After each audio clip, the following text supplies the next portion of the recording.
ever started a day thinking of all the things you will do that day, but by the end of the day you feel as if your intentions were not met? It's like planting a seed for carrots to grow, but you wait and wait and wait, and still there's no visibility of the seed that you planted. Then one day you have a rude awakening that you haven't been watering that seed. Your intention was to plant carrot seeds and have carrots grow, but the intention of having anything to grow is gone. We all have perfect intentions. Hello there, my name is Glenda McMahon, and welcome to my channel here at Glenda's Heart, where we talk about what matters to us, what we do with it, and how we can find God's heart through it. Perfect intentions are always easy to write down, think about, plan, and even initiate. Perfect intentions are doing that. But we sometimes get so caught up in the intention that we do forget the maintenance of that intention. The older I get, I realize that my intentions need a shift. Some intentions are no longer viable to my current and daily expectations. I recently heard this phrase, check your unrealistic expectations. And this was said to me, Glenda, check your unrealistic expectations. And this made me consider some things in my own life. Having an expectation and a perfect intention requires me to bring about an activation. I have to activate that intention. Look through your own life. Have you completed every intention you have had? Are there decisions that you have made that you have yet to activate? Are there tasks you have started that you have not completed yet? I'm talking to myself too here. These days, there's an app for everything. There's an app for journal, tasks, meetings, writing, studying, reading, and even mental and physical wellness apps that want to guide us to be more robotic in our intentions. Check your intentions today. Go through the list that you wrote 2 years ago. But a perfect intention is met with activation, and the result will show. For example, during the pandemic, I started a project, and much to my own disgrace, I have found the project still unfinished in a drawer. My perfect intention of a knitted cardigan lies in a drawer, unfinished. How do you and I measure our successes? How do we know that we are succeeding?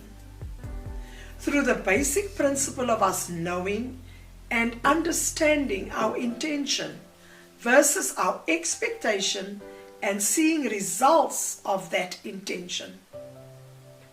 I dislike procrastination. I dislike unfinished tasks. And believe me, I am the one who has good intentions. But it bothers me when I haven't finished it. Today, let's try and look at how we can overcome this. Chris Koob says the following, and I found this so interesting. Success doesn't just happen by chance.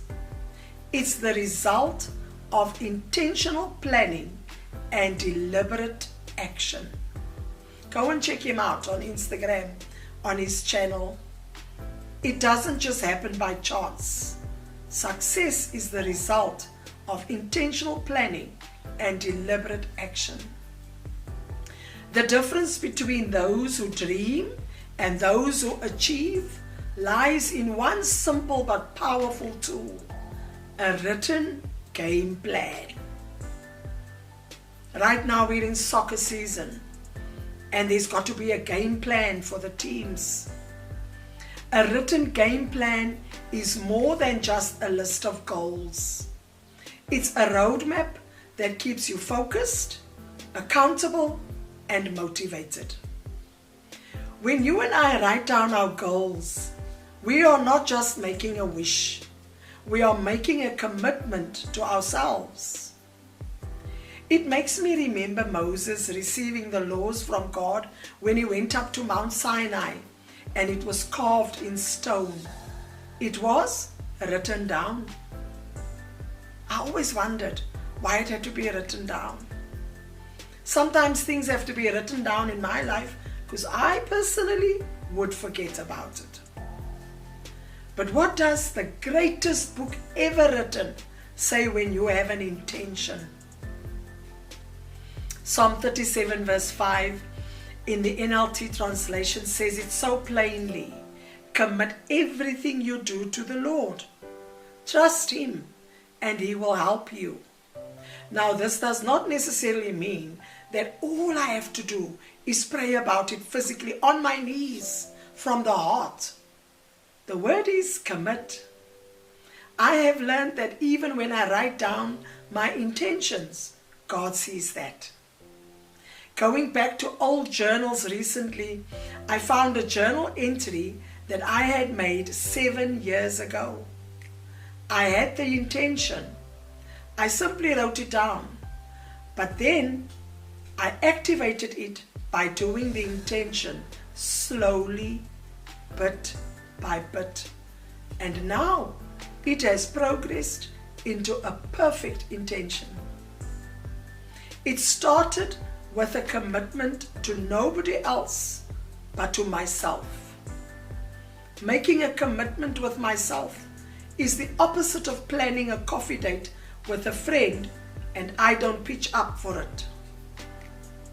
So have a perfect intention, but activate it through understanding that in all your ways acknowledge God in the center of it. This you can find in verse 6 of Proverbs chapter 3. Trust in the Lord with all your heart and lean not on your own understanding. There's verse 6 coming up. In all your ways submit to Him, and He will make your paths straight. So verse 6 is actually the tool. In all your ways submit to Him. I hope that this helps you today to re-evaluate your intentions and your life. It is a powerful change that can take place in your life if you do a review of it. I encourage you as I encourage myself. Commit your intentions to God and they will be made perfect in your submission and activation. Thank you for joining me today. Subscribe and follow for more at Glenda's Heart. God bless you as you live your life with His intentions. Until next time, goodbye.